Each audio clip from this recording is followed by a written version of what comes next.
প্রিয় দিনী ভাই এবং বোনেরা, আজকে আমরা স্বপ্ন নিয়ে কথা বলবো। ইসলামে স্বপ্নের গুরুত্ব এবং তাৎপর্যের ব্যাপারে আমরা প্রায়ই অনেকের কাছ থেকে শুনে থাকি যে তারা ভয়ঙ্কর কিছু স্বপ্ন দেখে থাকেন, এবং অনেকে স্বপ্ন দেখে এই স্বপ্নের ব্যাখ্যা কি হতে পারে বা তাবির কি হতে পারে সেটি জানবার জন্য অনেক সময় আমাদের শরণাপন্ন হন, বা অনেক মানুষ অনেক ধরনের স্বপ্ন দেখে থাকেন। এ ব্যাপারে আমাদের কাছে ওনারা জানতে চান যে এই স্বপ্নের মানে কি, এটার তাৎপর্য কি, এটা অর্থবহ কিনা, বা তাদের কি করা উচিত।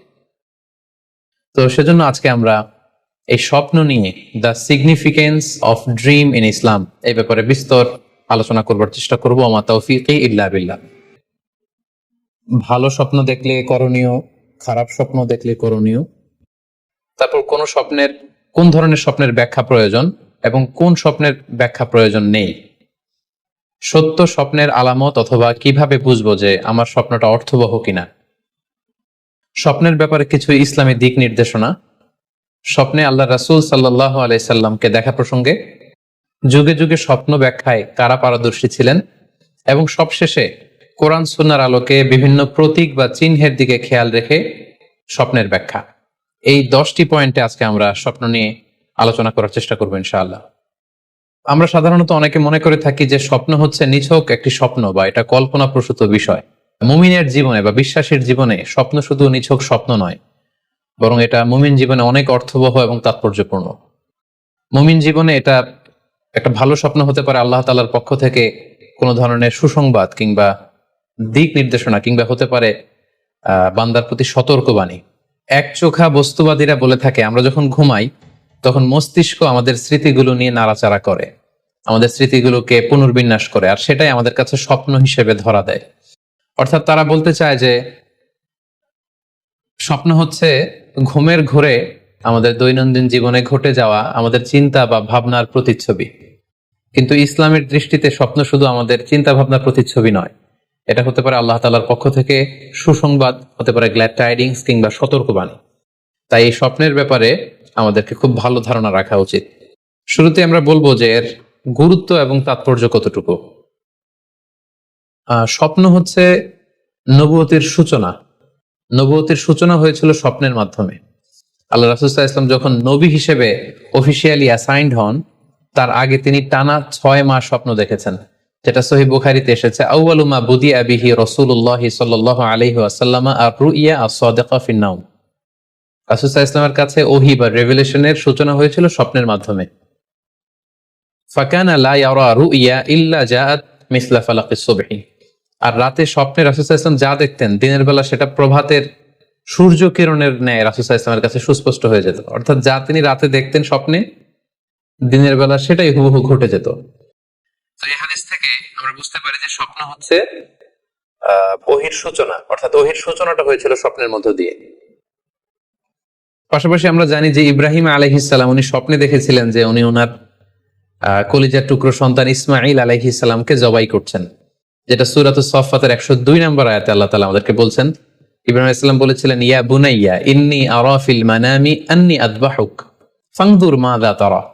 অর্থাৎ, হে আমার সন্তান ইসমাইল, আমি স্বপ্নে দেখেছি যে আমি তোমাকে জবাই করছি, এখন তোমার অভিমত কি, তোমার অপিনিয়ন কি? সাইয়েদনা ইসমাঈল আলাইহিস সালাম বলেছিলেন, ইফআল মা তুমার সাতাজিদুনি ইনশাআল্লাহু মিনাস সাবিরিন। মানে বাবা, আপনি স্বপ্নে যা দেখেছেন আপনি সেটাই করেন, আপনি আমাকে ধৈর্যশীলদের অন্তর্ভুক্ত পাবেন। ছেলের এই মন্তব্য শুনে সাইয়েদনা ইব্রাহিম আলাইহিস সালাম একটি ধারালো ছুরি নিয়ে সাইয়েদনা ইসমাঈল আলাইহিস সালামকে শুইয়ে দিয়ে জবাই করতে শুরু করলেন। তো এই ঘটনা থেকে বোঝা যায় নবীদের স্বপ্ন এটা সাধারণ কোনো স্বপ্ন নয়, এটা ওহীর অন্তর্ভুক্ত। নবীদের স্বপ্ন যদি নিছক স্বপ্নই হতো, তাহলে একটা স্বপ্নের উপর ভিত্তি করে সাইয়েদনা ইব্রাহিম আলাইহিস সালাম ওনার সন্তানকে জবাই করার জন্য উদ্যত হতেন না। তার মানে বোঝা গেল নবীদের স্বপ্ন হচ্ছে এটা মিন ওয়াহিল্লাহ, এটা আল্লাহ তাআলার পক্ষ থেকে নবীদের প্রতি ওয়াহি। পাশাপাশি আল্লাহ রাসূল সাল্লাল্লাহু আলাইহি ওয়াসাল্লাম যখন মক্কার কাফিরদের দ্বারা অত্যাচারিত হয়ে মদিনায় হিজরত করেছিলেন, মদিনায় যাওয়ার প্রায় 6 বছর পরে 6ষ্ঠ হিজরিতে তিনি স্বপ্ন দেখলেন যে তিনি আবার মক্কায় ফিরে গিয়েছেন। সেখানে তিনি মসজিদুল হারামে প্রবেশ করেছেন এবং বাইতুল্লাহ শরীফ তিনি তাওয়াফ করছেন। তো এই স্বপ্ন দেখার পরে আল্লাহ রাসূল সাল্লাল্লাহু আলাইহি ওয়াসাল্লাম সাহাবাদেরকে নিয়ে উমরা করার জন্য মক্কায় রওনা হলেন। এটাই প্রমাণ করে যে স্বপ্ন যদি নবীদের জন্য নিছক স্বপ্ন হতো, তাহলে এই ঝুঁকি, এই রিস্ক আল্লাহ রাসূল সাল্লাল্লাহু আলাইহি ওয়াসাল্লাম নিতেন না। কিন্তু এই ঝুঁকি নিয়েও তিনি উমরা করতে গিয়েছিলেন, যদিও সে বছর তিনি উমরা করতে পারেননি, ওনাকে ফিরে আসতে হয়েছিল। তৎপরবর্তী বছর অর্থাৎ 7ম হিজরিতে তিনি এই উমরাটি সম্পাদন করেছিলেন। তো এই আয়াত এবং রাসূল সাল্লাল্লাহু আলাইহি ওয়াসাল্লামের এই ঘটনাকে কেন্দ্র করে বোঝা যায় স্বপ্ন শুধু নবীদের জন্য স্বপ্ন নয়, এটা ওহীর অন্তর্ভুক্ত। সূরাতুল ফাতহ আল্লাহ তাআলা ইরশাদ করছেন, লাকাদ সাদাকাল্লাহু রাসূলাহু রুইয়া বিল হক লা তাদখুলুন্নাল মাসজিদাল হারামা ইনশাআল্লাহ। অর্থাৎ আল্লাহ তাআলা আপনার স্বপ্নকে হে নবী অবশ্যই সত্যায়ন করবেন এবং অচিরে ইনশাআল্লাহ আপনি মসজিদুল হারামে উমরা করার জন্য প্রবেশ করবেন।